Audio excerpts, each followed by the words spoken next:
How to pause a Klarna payment.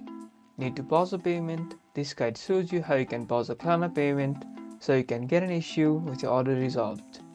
First, open the Klarna app and go to the Purchases tab at the bottom of the screen. Find the order that you want to pause the payment for and tap on it. This is usually done when you've returned an item or there's a problem with your order.